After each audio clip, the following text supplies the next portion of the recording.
Boost this stream. A paid promotion by, or not a paid promotion, a paid feature by Twitch, previously tested with just channel points, has obviously caused a lot of controversy, a lot of drama. I have been ratioed again. 2,000 quote tweets, 646 likes.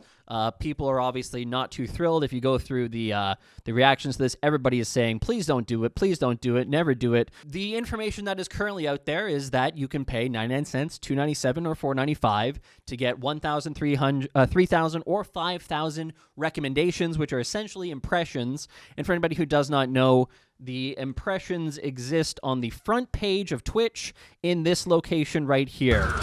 So it's not... What is happening there? So it's not in the carousel, and it's not in the anything on the sidebars. It's front page, first slot. And you'll see a little thing here that says promoted, or it'll have a little fancy graphic attached to it, and that is where these features seem to go. Now, unless Twitch changes something, but from what I know, this is where it is. This is where it goes. They are also doing an ongoing test, so not everybody that you see here is going to be paid. They are, at the same time as doing a paid test, they are also doing an ongoing test of channel points-based Boost This Stream, which is essentially the exact same promotion, but just done through community giving channel points to a cause rather than people actually paying directly.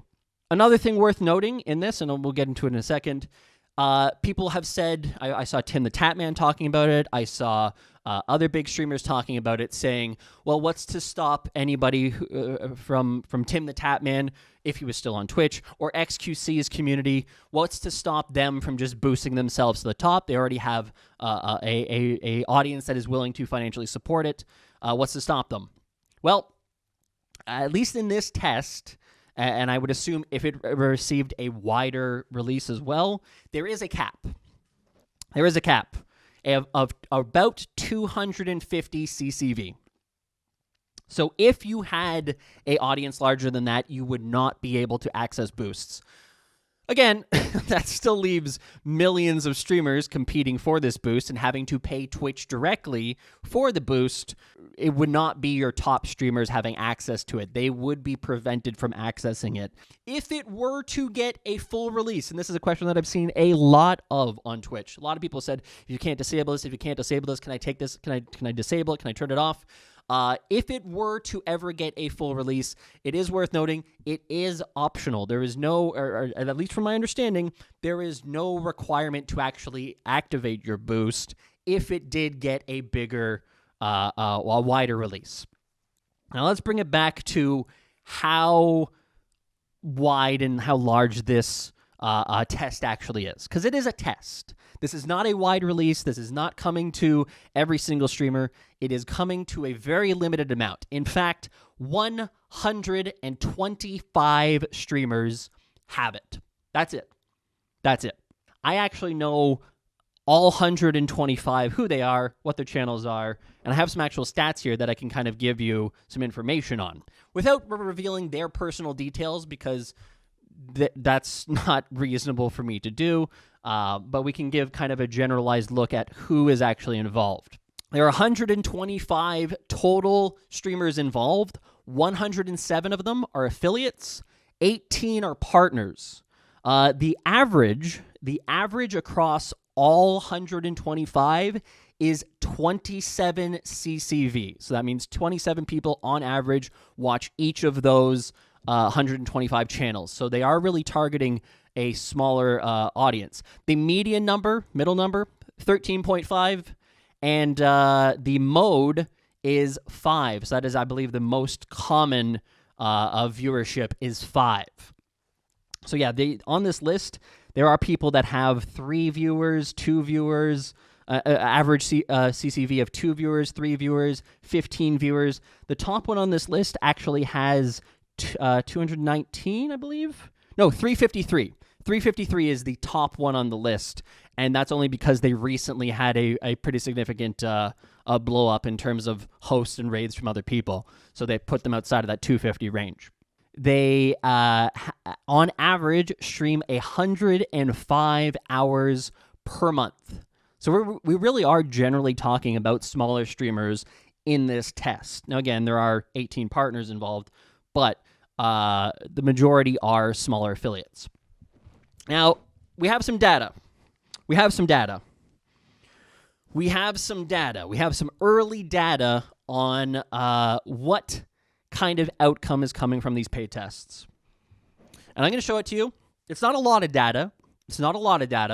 But it's enough to get a generalized picture that there is some kind of impact happening, but it's short-lived. I've got some charts here. We've had this test officially kicked off on the 27th, so we've had technically 3 days, or the late night on the 27th. We've technically had 3 days of testing where we could actually see this functionality in action. And I've removed all identifiable information from this and just giving you the charts. Why did I say that weird? So here it is. You can see here, average 12, max 18, average 7, max 11, average 7, max 11, average 7, max 12, average 11, max 15, average 9, max 18. You can see where the paid boost happens on these charts. And they almost always look the same. There's a couple occasions where it doesn't. I actually have 3 different sets of charts here that we can take a look at. But this is the general distribution of how, so far, after a couple days, these charts seem to work. Here's another one, average of 22. There's that massive spike as the boost starts. Here's a massive boost as the spike starts, and then it drops off. You can see the drop off here. This one here, any ones that include an R, that means that there was a raid shortly thereafter. So you can see here, spike goes up, drops right down to almost where it was before, and then there was a raid shortly after that brought people in, and then perhaps there was an unhost. I'm not exactly sure what happened here. There's the spike, general trend, spike, general trend, spike, general trend, etc. There's a raid here, brought people up, a whole bunch of followers came, spike, right back down to where they were. Let's look at our last chart here. Again, averaging 19 up to 27. Here you can see this one is actually particularly interesting. And that's why I kind of sorted these charts a little bit, because some of them actually resulted in some kind of following activity. There was people who were actually following the channels. This one was almost at the exact same time as their boost was going on. They received a raid. So that resulted in kind of this doubling effect, go from 28 average all the way up to 64. So that's our early data. That is our early data. That's based off of 2 days of information. So obviously it's not a significant amount. Ultimately, this test I do believe is going on for 4 weeks. And so I have all of these streamers' information for the last 30 days. And then once the 30 days have elapsed, we'll be able to compare what their current 30 days was versus their previous 30 days. And I think that's an important thing to actually compare in this data, because if it is just flash in the pans, if it is just, a whole bunch of people come to your stream for a short period of time and then they're gone and there's no consistent growth, that's a pretty clear indicator that it's not a valuable thing. It's not something that people should be paying for. One other little bit of data here. I don't think it actually is that important, but the makeup of the group is 82 men, 41 women, and 2 couples. So again, I don't necessarily think that matters so much, because that does sound like the general demographic of how what Twitch's broadcasters are. It's generally 66% men, 33% women. So that just looks like it's a standard distribution rather than anything intentional. Hey, if you enjoyed this video, make sure you click like, click subscribe up there, and then watch this video. What else you got to do? You're on YouTube anyways. You might as well watch something else. It's right there.